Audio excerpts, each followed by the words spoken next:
Okay, well, let's go ahead and get going. So I'm Candace Hosniger. I'm the director at the Utah Division of Water Resources, and I'm super excited to be here with you this evening as we are hitting this really significant milestone. Many of you remember when prior to 2020, when we spent hours in rooms with 60 plus people as a work group to work on the water banking legislation and the act that was passed in 2020. And then a significant effort went into place to get a Bureau of Reclamation grant to develop a water marketing strategy. And then we were able to hire Clyde Snow and the project team to implement that effort. So after 3 years, we are to the point of giving you kind of telling you where we've been and providing you guys with the final strategy. So happy to be here. I'm going to turn it over to Emily Lewis, who's the project lead for this. So thanks, Emily. Okay, guys, nice to see you.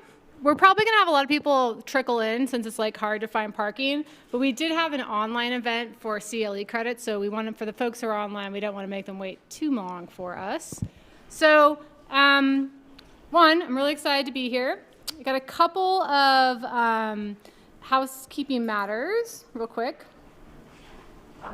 Oops, that's not what I want. Okay. So first off, if you guys are here for CLE credit, and if you're online, the way that you're supposed to tell the bar that you are here and to register as being here, if you're here in person, we've put your name down, but if you want to, this will take you directly to the link at the bar to sign in and get credit for CLE if you are here for those purposes. Also, this is sponsored in part by NREL, the Environmental, Natural Resources, and Environmental Law section of the bar. And we are raising funds for the Meg Oswald Fellowship. Meg was an attorney who worked at DNR under the O'Hara Fellowship and then also worked at DEQ. She unfortunately passed away about 2 years ago. And it's really important that we maintain a really good pipeline of incredible good young natural resources attorneys. Oh, it started. We've started the event. So if you see fit, we really are trying to get to a good threshold to match the endowment requirements for this fellowship, and we're very, very close. So if you see that fit in your giving this year, we would really encourage you to do that. So as folks kind of trickle in, I'll go backwards. It's missing my front page slide though. Okay. Come on in, you guys. We're going to be trickling in as we started. So we're really excited to be here today. So today we're here to kind of give you the results. We still have another month or so of items that we're tweaking on our statewide water marketing development strategy. So this is a 3-year effort that is now been undertaken by a project team consisting of Clyde Snow and Sessions, Westwater Research, we've got Adam here, and Brett, who will be here in a minute. HDR Engineering with Susan, wherever Susan is. Division of Water Rights. I don't think we have any water rights folks here. Sad. Do we? Okay. Yes. Done. Gordon's here. And Division of Water Resources, we have Candace, Summer Dawn, Michael, all the good folks who've been here really helping us at Division of Water Resources. So we're really excited about this project. Most of you have probably seen a presentation about this at some point in time in the past. I'll try not to repeat kind of what we have been doing, but for those who are new to it, I do want to do a little bit of a review because it has been quite the journey to get here. And then I think that my slides got messed up in order right there. But, you know, what are we doing right now? So we're kind of coming to the conclusion of a 3-year effort to review and assess opportunities for water marketing in the state of Utah by piloting the Utah Water Banking Act. And so our project deliverable is a statewide water marketing development strategies report and associated materials and guides, one of which is this amazing website that I'm hoping to spend most of our time here talking about today. But for those of you who don't know, this effort started, as Candace mentioned, as a stakeholder effort to study the concept of water banking And so water banking was hit upon as a topic and conversation in about late 2017-ish as a way to address some of Utah's water challenges. And so from that, we created a stakeholder group of about 80 individuals or 80 organizations. And I'm going to show you here on our actual website all the various individuals and parties that presented, because it's a pretty awesome group of folks. And we came up with, after studying various water marketing tools across the state of Utah, but also in other states, what was going to be a guiding principle that would work for the state of Utah. And so our stakeholder group came up with kind of the concepts of voluntary, temporary, and local as the three guiding concepts and core ideals to encapsulate inside of any kind of water banking or water marketing project. And so our thesis for the project was to better support Utah's growing demands, water banking could facilitate local, voluntary, and temporary transfers of water that generate income for water right owners and increase access to water. So this is kind of our guiding principle for how we would design a statute to inform water banking here in the state of Utah. So we're going to talk a little bit more about the Act here in just a minute, because we have very fun things to show you on the website about how it works. But for those who are newer to this conversation, in 2020 we passed the Water Banking Act, which we will talk about in a second. It has a couple different concepts and theories built into it. But to test the Act, we got some federal funding and state funding to do a statewide water marketing strategies report. So basically the concept was to test our Water Banking Act on the ground with individual water users to learn, what worked, what could work better, and what could really be scaled up and applied here through the state of Utah. And so the concept was to do that in 3 to 4 years. We started this in the heat of COVID, so July 2020, like all of us in our homes, all of us in our offices. It's a fantastic time to start a large-scale stakeholder project. So that was an adventure in and of itself. But basically, the concept at the end of the day was to come up not just with water banking pilot projects, but to come up with water marketing tools that would be accessible and usable tools for water users. And that's really what we're going to focus most of today on. But before we do that, what does that entail? What does it entail to go out and work with water users to pilot these projects? So really, what we've been doing over the last couple years is kicking the tires on what it looks like to lease water in Utah. Like, what does it actually mean to move water from point A to point B and conduct the contractual transactions and the stakeholder engagement, and to get everybody working on the same team to actually bring one of these concepts to fruition. So we've been doing things like engaging stakeholders interested in water marketing, identifying local water market conditions, testing the Water Banking Act, administration, concepts, intent. We've been implementing different leasing options, a water bank, rental pool, contracts, assisting with complicated change applications. This requires administrative and technical tools. We've been advancing, advanced shepherding and distribution tools. And all along the way, we've been making dynamic water marketing materials and an interactive website. So we're pretty excited about where we've come. To give you guys just a quick, timeline of kind of where we are and where we started. So we pretty much are, really we should move the circle over just a little bit, but have, completed all of our project inception tasks of drafting the legislation, of getting out to initial stakeholder research, stakeholder input. We conducted all of our pilot project outreach and activities. So we have now completed work in our 4 pilots. We have developed our statewide water strategy. We are kind of now receiving input or concepts on that strategy. As you'll see here, we have the website, which will be intended to do that.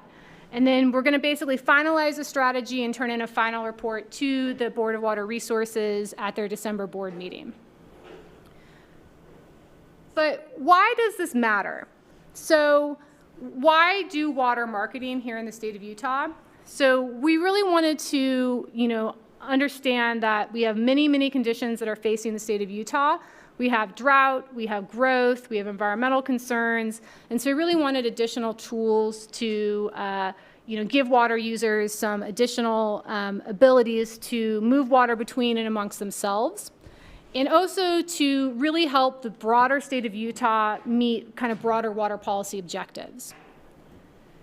And so we in our office have actually been doing a fair amount of policy work lately, kind of doing a big summary of all the water laws and water activities that have occurred here in the last couple of years in Utah. Come on in, you guys. We'll see. Got lots of folks. So I think it's really important to think that over the last couple of years, the state of Utah has made leaps and bounds in modernizing our water law.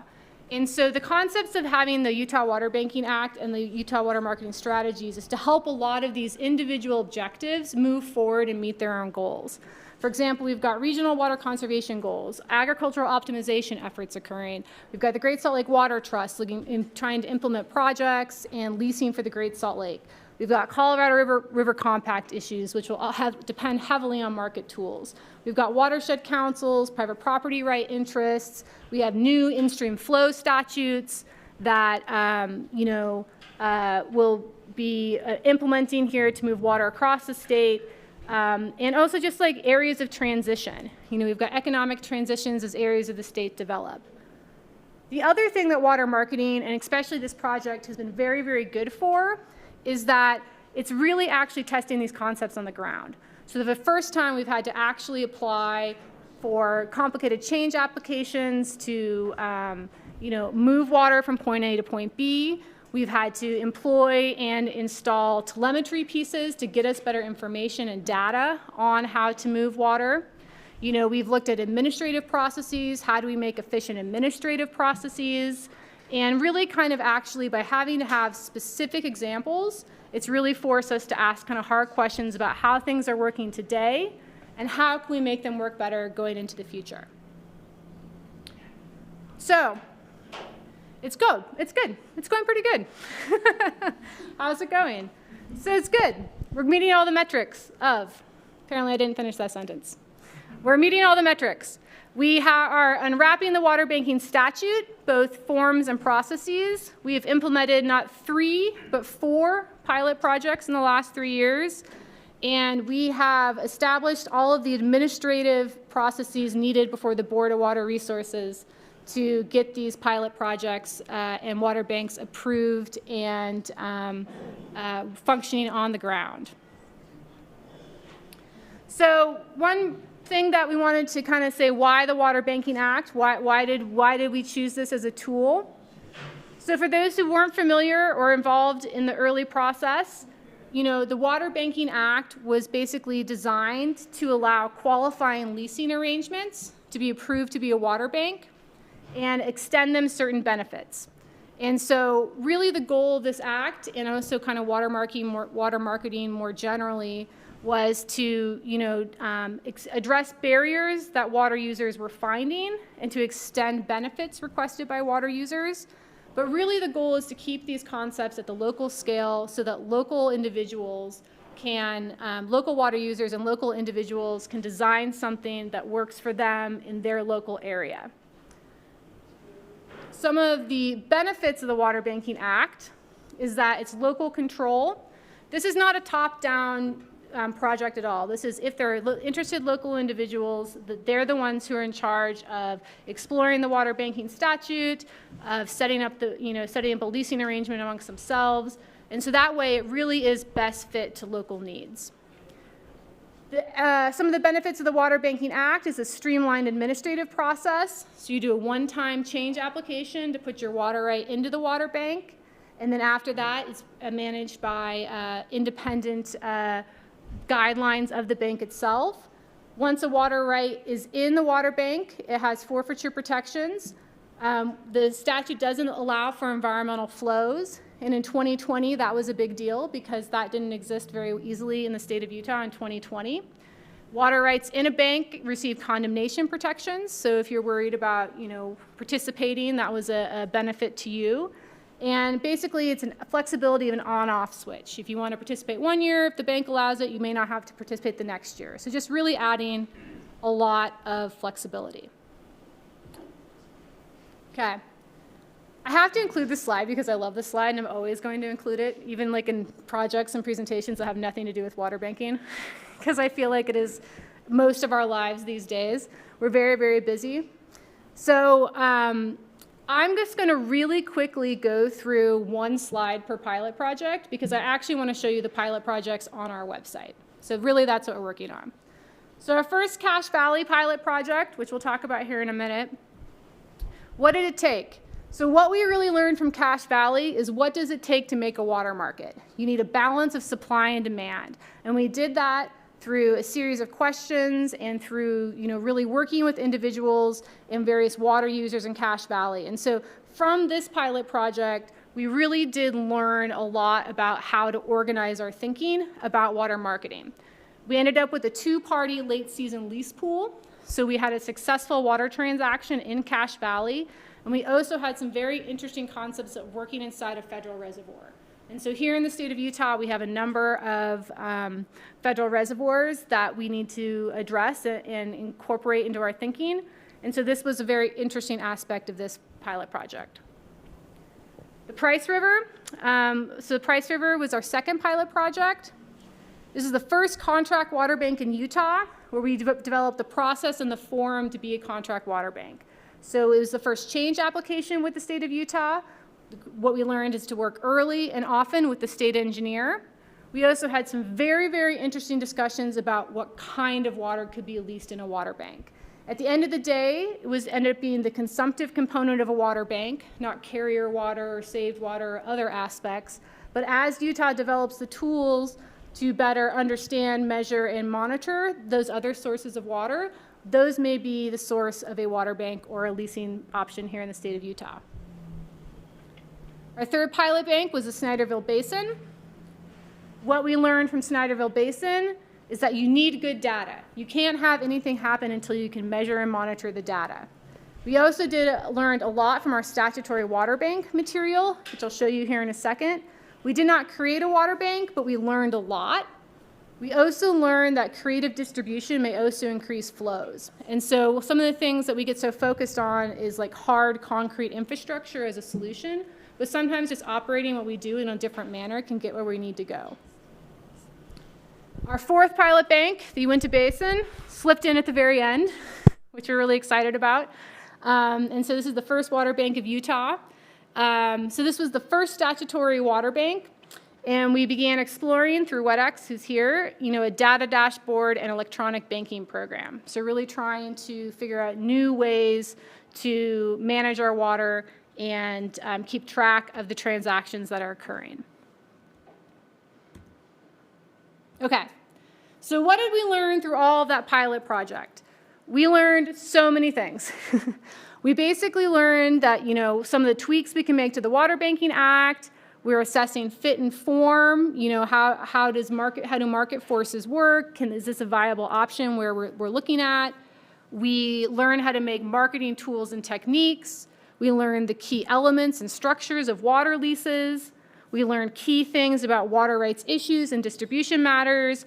And we also learned about pricing of water. Pricing was one of the main things that towards the end of each one of these pilot projects, became a critical feature that here in the state of Utah we're probably going to need to collect more data on to get to correct water right valuations. And so from this we learned, and this is what I'm most excited to talk to you about today, is from all of these conversations we've had over the last 3 years, really the goal of the project team is to really distill these activities down into kind of 5 key milestones, they're marketing milestones, and then having a series of questions and exercises and materials at each one of these steps to help water users kind of go from concept to an actual transaction. And so our 5 key marketing milestones are people. You have to engage the participants and ask the right questions. Markets, we have to assess local water supply and demand needs. Logistics, we have to analyze feasible water delivery options, both from a water distribution standpoint, but also a legal standpoint. And then also transactions, negotiating water leasing arrangements. What are the terms of your agreement? How long? What's the price? Who's going to talk to whom when? And then finally, approvals. What do you need to get the go-ahead from those folks who are either at the state engineer's office for a change application, the Board of Water Resources for a water bank application, or even at your local irrigation company or other entities with power. And so what we also learned is we created materials to answer each one of these questions. And so, for example, what does it make to make a statutory water bank? We've created materials, if a statutory water bank is something that fits your needs, about how you answer those questions. Who should be involved? What are the requirements of the statute? How could you potentially organize a transaction? And so what we've learned is not only the broad buckets of information you need to answer, but also kind of specific criteria and specific materials to actually get people to a finalized water transaction. And what we did is we made this amazing website, thanks to Summer Dawn and her team, which I'm more excited to show you guys than this PowerPoint. But we wanted people to stay informed and stay up to date. So this is our website. We're going to show you here real-time live in just a second. And so our next steps are to post our draft report on the website, and we're going to talk about it in just a second. Receive feedback on the website, make changes to make information more accessible. The final report to the Board of Water Resources will be on December 5th. And then our next steps are to make water banks and lease water. So to let this information out into the world and hopefully have this become a successful bucket of tools for water users here in the state of Utah. So I'm actually not going to take any questions because I'm going to show you the website first and then we'll talk questions. So don't pay attention to that. Okay. So the more exciting things to talk about is what you have here as an interactive website from the materials that we've learned. So this is our new website. It is pretty comprehensive. So basically, one of the things that we wanted to do is distill the information that we learned from the Water Banking Act and from our pilot projects into publicly accessible information. And so, as I stated, one of the things we talked about is that these 5 marketing milestones are really kind of the way to guidepost the discussion about water marketing. Because what we found is that people didn't know how to organize their thinking. They were like, oh, that's interesting, that's exciting. What about distribution? Oh, that's interesting, that's exciting. What about pricing? And the conversation would go all over the place rather quickly. And so by organizing it into these 5 milestones, it really gives places a way for people to organize meetings, to organize discussions, and to make sure the right people are in the room at the right time. We have a 4-minute video. Do we want to watch the video as part of this presentation? Yes. Joan says yes. I didn't show it because it wasn't up yet. So this was posted yesterday. But so we're going to have, at the end of this, we'll have 4 videos. We have this video that's a Water Marketing 101. We have a video that's just on the Water Banking Act. And then we'll have... There's no audio in the video right now, so if we can do that, and we'll look up and be glad to show it. So wait till the end of the meeting? I've been told not to show you the video. Sorry. But it'll be so exciting when I do. So the video basically kind of walks us through these 5 milestones. But more importantly, what we're trying to do is guide people to actually how do we use the information we learned. And what we actually do want from folks is people to poke around this website, to tell us what they think, and so we can also make changes to make sure the information is as accessible as possible. And so, for example, one of the things that we've done is we've created a water marketing foundational questions document. And so this document tracks the 5 milestones of people. Before any water marketing activities can commence, interested parties must identify and assemble the right people. It is critically important that key individuals join the discussion early in the process. The initial stage of exploring water marketing can be very time intensive. And so then what we ask here are legitimately the questions that we heard people ask in our pilot projects. You know, like we would have our first initial pilot project meetings and be like, why are you here? You know, identifying why the various parties are interested in this conversation is a critical component to guide how that transaction is going to work. You know, the other questions that we have in here are kind of suited towards, we want people to be successful in this. And one of the things that we learned in our pilot projects is that this takes a ton of time and resources. And so if you don't have folks who are really invested in doing this activity, it's probably not going to work for you, and you probably should figure that out early in your process. You know, if half of you are really gung-ho and half of you are kind of okay about it, maybe the folks who are really gung-ho should have an independent conversation. The other thing you need to know is, do you have the right people in the room? Have you talked to the regional state engineer? Do you have the irrigation company boards? Do you have people who actually want to lease the water? One thing we found that was really interesting in Cache Valley is that everybody wanted water, but nobody had any water. And so having the people in the room who have all those perspectives will tell you whether or not this can occur. You know, some other examples of professionals you have, you know, how invested they are, you know, any interested parties. And so, you know, at each one of these, we've got exercises so that people who really do want to do this can go home and do some homework. You know, here, go create a list of the parties and potential people who you think should be here if they're not here. So this is kind of supposed to be kind of like a 5 steps to a water marketing transaction activity. You know, our next step is markets.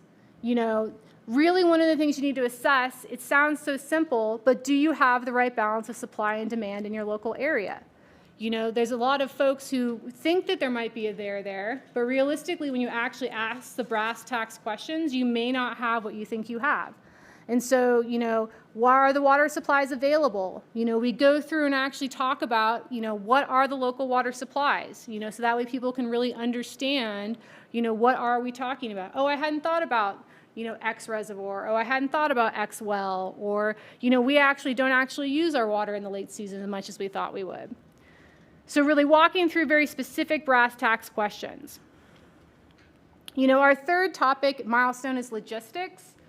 And so this logistics really covers the physical and legal ability to move the water. You'll really want to engage the state engineer in these conversations because at the end of the day, the state engineer is going to be the entity that has a, you know, will give you the approvals on your change application. And many of these questions are going to be state engineer questions. But like this gets to the question of conveyance. This is the wet water point A to point B discussion. Can you actually move your water from point A to point B? Do you have the wells, the canals? You know, do you have the capacity? What kind of system do you have in your local system? Do you have a municipal system? Is it mostly irrigation companies, et cetera? And then, you know, are you guys talking about water rights that have like a 2023 water priority date and are only available once every 60 years? Probably not the best water source to build your water bank on. So really, what is the legal requirements of your water right? Is it in priority? Is it, you know, physically where you need it to be? Is it approved for the kind of sources you want it to be used for? You know, and we have, again, team exercises. And then transactions this is where we saw, you know, most of 1 through 3 is information that's typically inside local water users' expertise. You know, those are the folks who are on the ground working with the water. They understand where it is. They understand who they need to talk to. But really, it's the transaction side where we saw a lot of the conversations kind of stall out.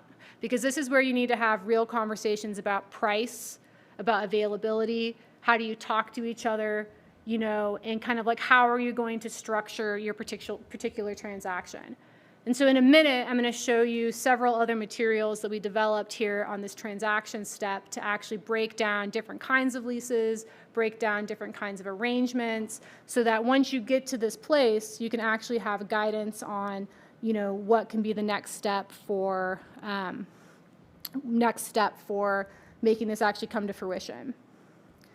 And then our final, you know, like for example, how are you going to do your leasing? How are you going to do your lease pricing? Is it a fixed price? Is it going to be a volley back and forth? You know, various questions along that front. And then our last milestone is approvals. You know, there's questions here that are targeted towards moving towards an affirmative approval for the state engineer for your change application. There are questions here that are targeted if you're going to choose a water bank as your particular kind of marketing transaction. They'll help you go there. And then other questions for, if you have other local entities who need to be involved in the decision-making process. So this is really kind of, the distillation of all of the conversations we had over the last 3 years. Like, what were the questions that came up repeatedly? What were the things that people wanted to know? What were the barriers that we saw? And so you can find it at the end of this tab. We're going to make it a little bit more apparent. But basically, here we have, and then the video that we have right now is what goes through kind of exactly what I just went through, but more in a cartoonish and much more animated and fun way. So let's see. So some of the other materials that we've created and let people, and we hope the public are going to want to use, is that we also created and gave really good examples for each of our 4 pilots so that people can actually see specific examples of how other people in the state of Utah have organized their water leasing transaction after following those 5 steps. And so, for example, we've got Cache County, our 2-party late season lease pool contract, our Carbon Canal Bank. Snyderville Basin is going to be talking about telemetry. And then Uinta Basin is the first water bank of Utah, which is our statutory water bank. And just because everyone here spent so much time on these particular pilot projects, I don't want to go into too much detail, but I want to just kind of show you that, each one of these pilot projects, you'll see here in a second, has a great map kind of showing where the pilot projects existed, kind of what the purpose of the various pilot projects were. Cache Valley was supposed to be an agricultural pool.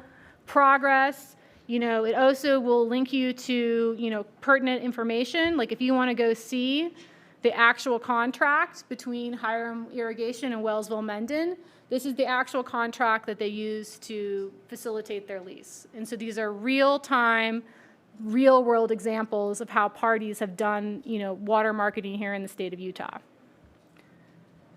So we got Cache. Here's our participating parties. I'm going to go back up. We've got Snyderville Basin. Sorry, you guys are going to have to, it's a little slower. We got Price. Price River was really exciting. So Price River was our first contract water bank. And so this is a great example for folks who are interested in having potentially a contract water bank as their chosen type of marketing transaction. This is a great example of like how 4 parties got together, 5 parties, Division of Water Resources, Trout Unlimited, and we worked out to have this really innovative leasing contract that allows the parties to get together once a year. They kind of do a volley, kind of pre-irrigation season, where they talk about pricing and how much water is available.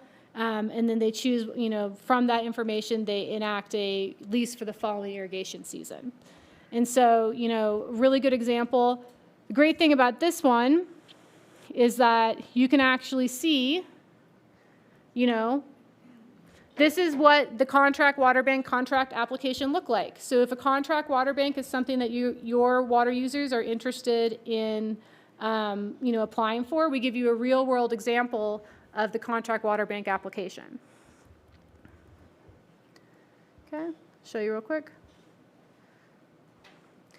And I can't express, you guys, how many hundreds and thousands of hours people across the state of Utah have spent on this project. Like, I wish I could spend more on each of these because I don't want to all give short shrift to the crazy amount of time that folks spent across Utah to put these 4 pilot projects together.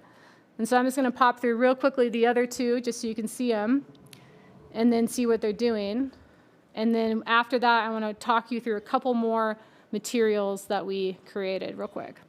So Snyderville, I think Snyderville's super cool as an example. We didn't actually get a lease done in Snyderville Basin, but what we did do is work with the state engineer, and we installed 6 new telemetry stations along a 2-mile stretch of this creek to measure the water so that we can actually know what the flows are and start collecting data. And then once those flows are collected, once those data is collected, the parties can then decide how much water they actually need to lease and then make a transaction based on that.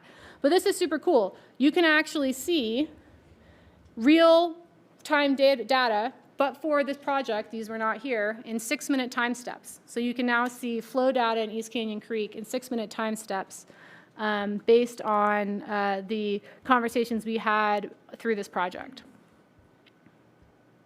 All right. I'm going to do one more of our pilot projects real quickly, and then I'm going to show you some more kind of the interactive tools that we have for the public.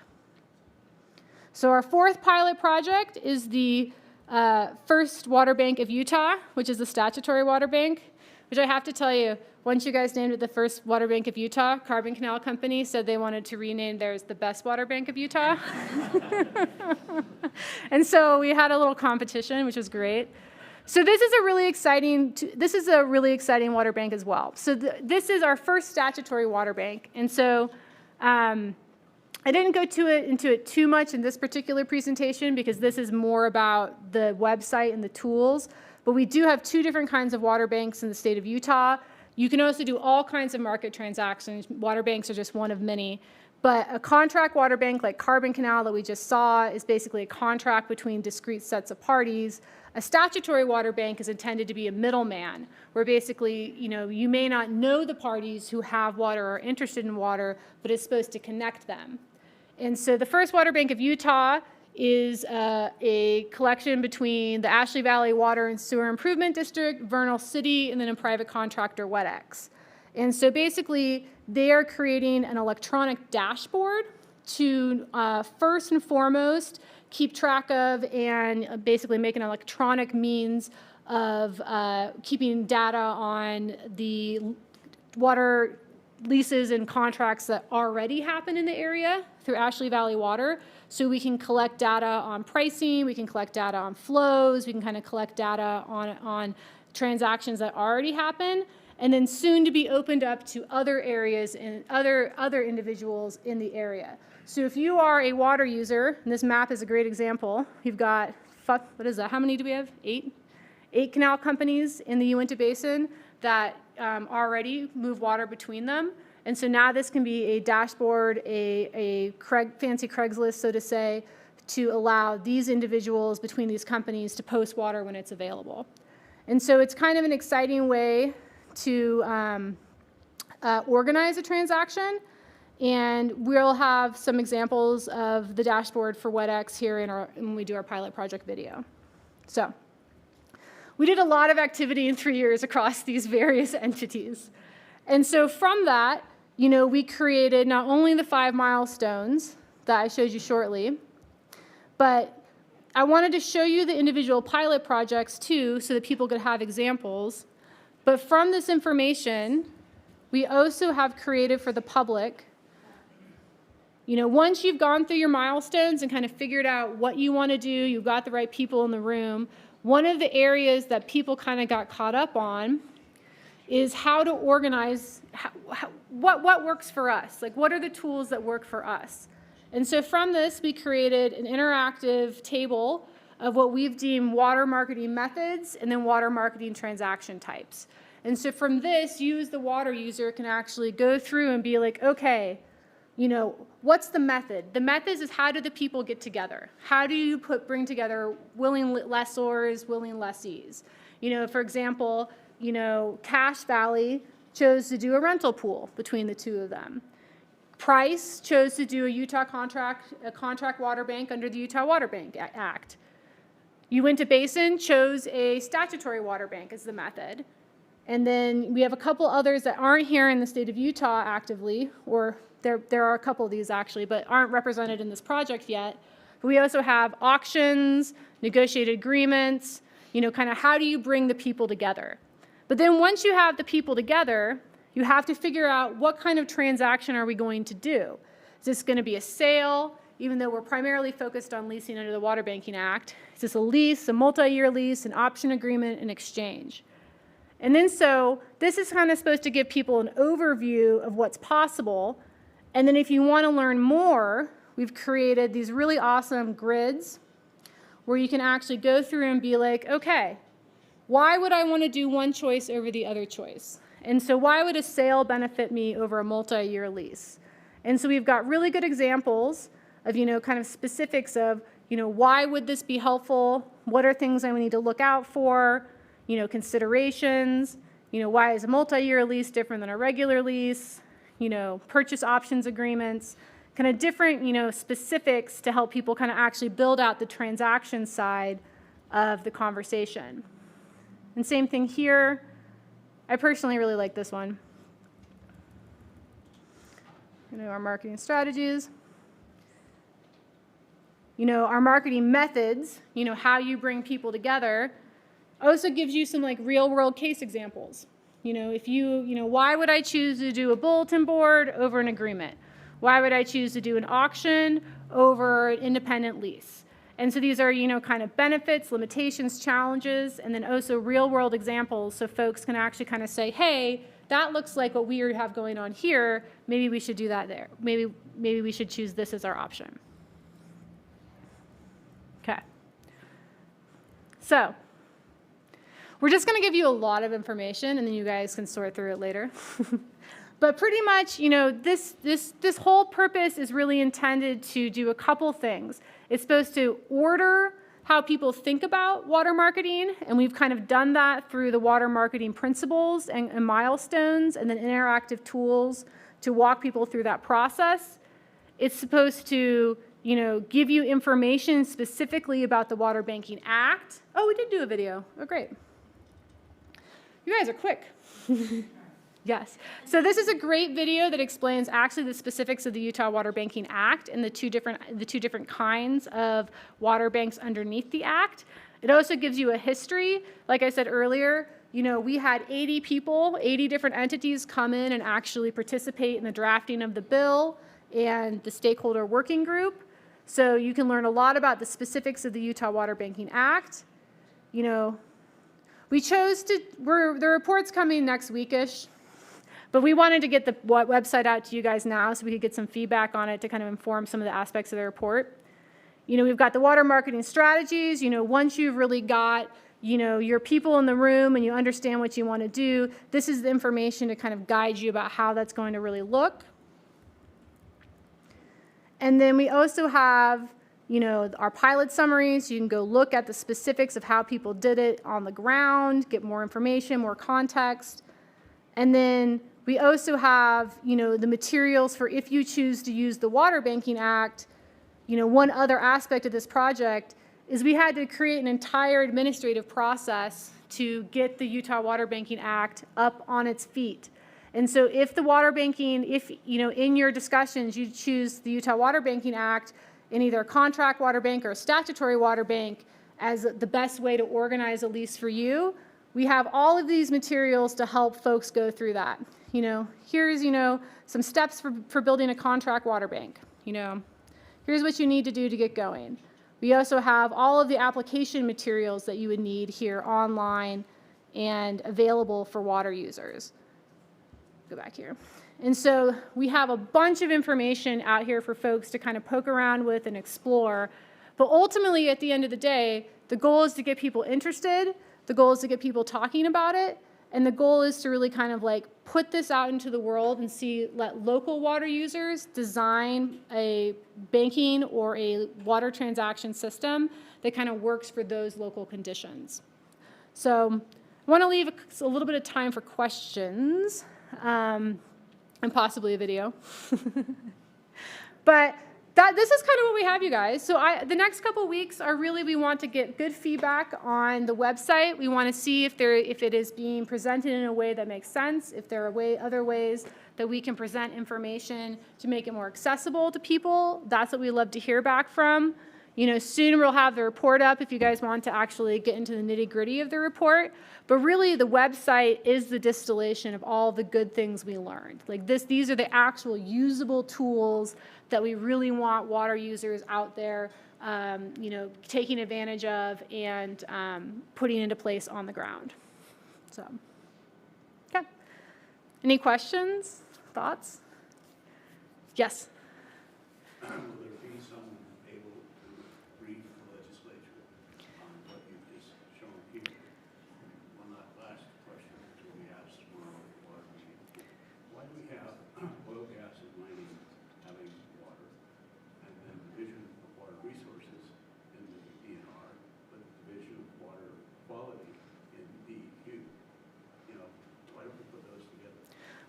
Well, first answer, we gave a legislative briefing 2 weeks ago to the legislature, to the Interim Natural Resources Committee. So they are aware, and we've been reporting to them annually on the status of the progress.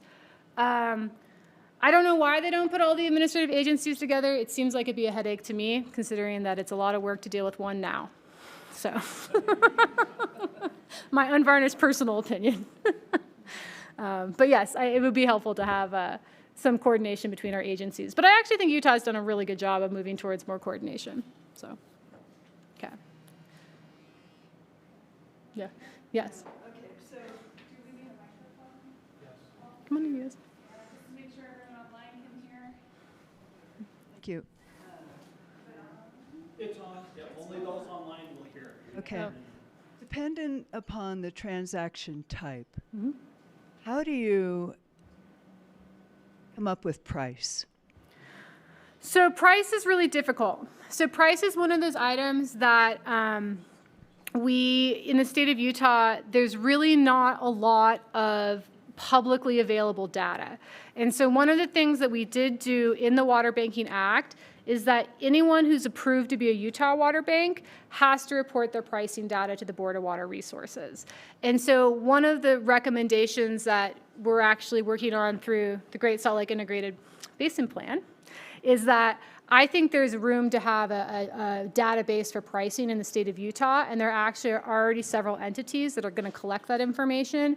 Board of Water Resources is going to be one through water banking. Our new emergency allocation procedures, there's a committee working on payments if we ever get into a non-drought emergency shortage that's going to be working on valuations. And so I think that we're going to really just need to start to collect that data.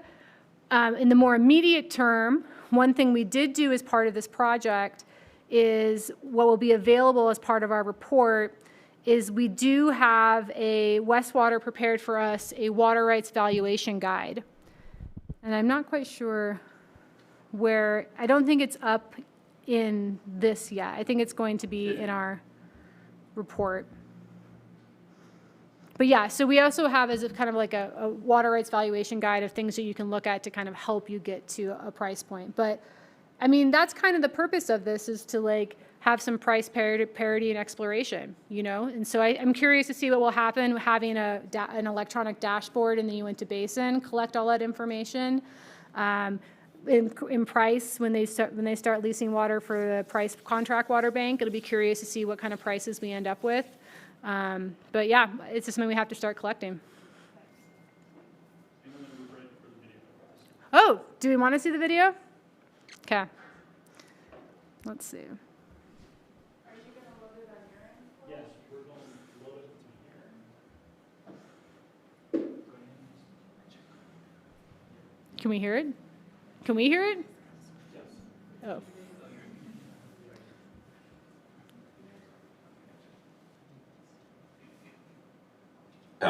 This video is for you. You'll learn about 5 key milestones that will help you navigate water marketing: people, markets, logistics, transactions, and approvals. Consider this your playbook for leasing water in Utah. Our project team worked with local stakeholders across the Beehive State from 2020 to 2023 to explore water marketing principles and to test the Utah Water Banking Act. Water marketing includes buying, selling, and leasing water. This video focuses primarily on water leasing. Water leasing is a voluntary, temporary, and local exchange of water between water users. At face value, water marketing might seem like a simple concept. Some people have water, and other people need water. However, the reality of water marketing is complex, and a successful water transaction requires addressing several key components. Knowing where to start, what to do, when and how to do it, well, it's enough to capsize the curious water user. But don't worry, the project team has you covered. We've condensed the process into 5 key water marketing milestones. The first of the 5 milestones is people. It is essential to get the right people in the room to begin a water marketing discussion. Start with the parties involved in the water transaction. These are the people who have water and the people who need water. Next, identify a local champion to oversee the work of organizing a water transaction. Other supporting players could include the regional state engineer, attorneys, and representatives from local agencies or governing boards. The next marketing milestone is assessing local water market conditions. First, there needs to be a demand for water not being met, and a supply of water available for lease. But it's not enough to have people with water and people who want water. Their supply and demand needs must match up in terms of timing and quantity. If there is a match between available supplies and demands, the fundamental basis of a water market exists. And if a viable water market exists, water users can move to the next marketing milestone, logistics. Generally, there are two key items water users need to assess. First, can the parties physically move the water where they want it to go? And secondly, can the parties legally transfer the water? This review may include governance documents, water rights documents, and consultations with the state engineer. Now, the parties need to determine the terms of the deal. This is the fourth water marketing milestone. To move forward, the parties must determine which method of water marketing to use. Water marketing methods are like matchmaking platforms for people who want to lease water. Different kinds of marketing methods connect those who have water rights with those who need water. Examples include a bulletin board or an online auction. Next step, paperwork. It is time to formalize the specifics of the water lease. To simplify the process, the project team has provided a matrix that summarizes the marketing methods and types of transactions. With your win-win water lease in hand, it is time for the fifth and final milestone, approvals. After the parties have agreed to the transaction, physically delivering water may require additional approvals. For example, most transactions in Utah require the parties to submit a change application to the Utah State Engineer to ensure other local water users are not impaired. Congratulations! You have navigated the 5 water marketing milestones: people, markets, logistics, transactions, and approvals. You'll find more videos and resources at utahwaterbank.org. Best wishes for a smooth ride to your own water leasing. Yeah. Cartoons. That's Susan King's. There's one simple vision hack. Anyone can And you can do a simple vision hack. so you, At least it's that as the video, not something else. So does anybody else have any other questions about the project? I mean, we're pretty much going to be over the next couple of weeks kind of like figuring out ways to make the information a little more accessible, putting out the report. But really, you know, most of the effort of working with local water users has now been kind of distilled into materials, which was kind of like the main goal of the project. And it has been thousands and thousands of hours amongst hundreds of people, and really an exciting project to work with. So, yes. How is the marketing for the public to be hip to the fact that this is an opportunity that's going on and how it's evolving? Well, more than half the people who are SVP'd are not here, so obviously we need to do a better job. I think that this is kind of the step. You know, we're having this kind of like kickoff of the website. We'll be at other events, but I really, you know, we have sent out a press release to all the press and agencies that cover, you know, stories here in the state of Utah. We've done a couple interviews already, so kind of traditional means of marketing and getting word out there. But if anybody has other ideas or groups we should distribute the information through, you know, all ears. So.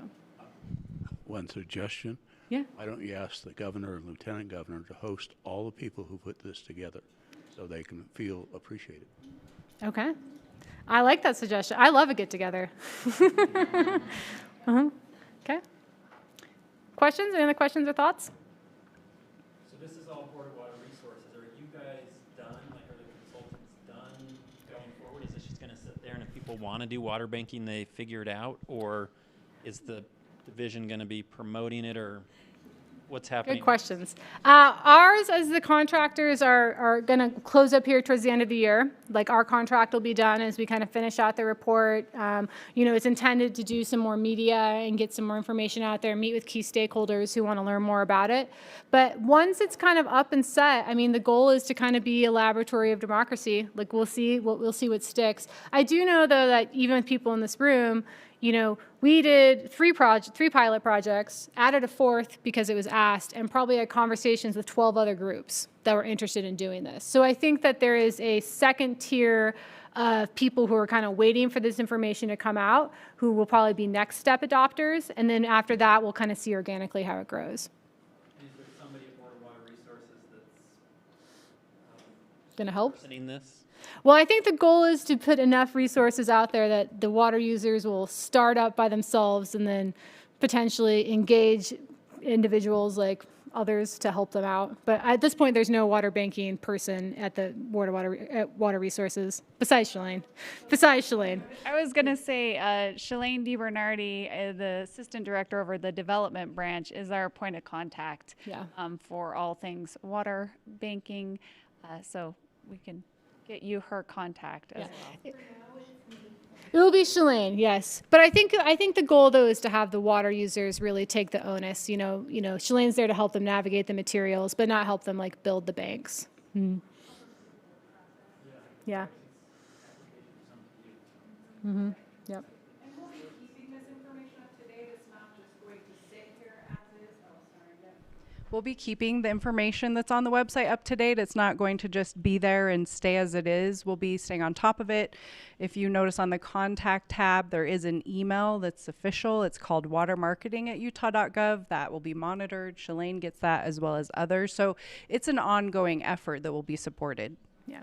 And we'd love to, as people do more banks and things like that, add them as well. So.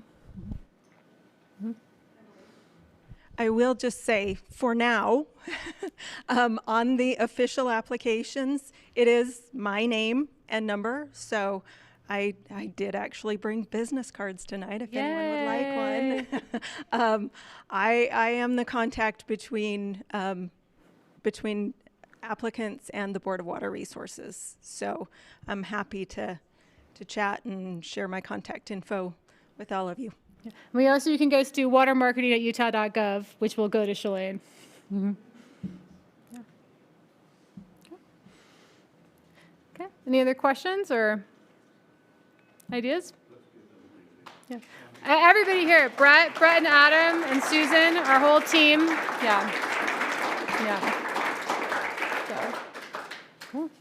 And now, because we worked so hard, we have cookies and mingling. The cookies are complimentary of Senator Iwamoto, who was a seminal sponsor here of our Early Water Banking Act. They're also twice as large as the last time we did water banking cookies, so I think that's exciting. But yes, so yeah, we have complimentary drinks out in the hall if you guys want to grab some. We really wanted to give an opportunity to have everyone who worked together so hard over the last couple of years to get together. We've got some students here too, if you're interested in talking to young burgeoning water minds. And yeah, so we're excited to be here, and I think we should celebrate all the hard work we've done over the last 3 years. So, yeah.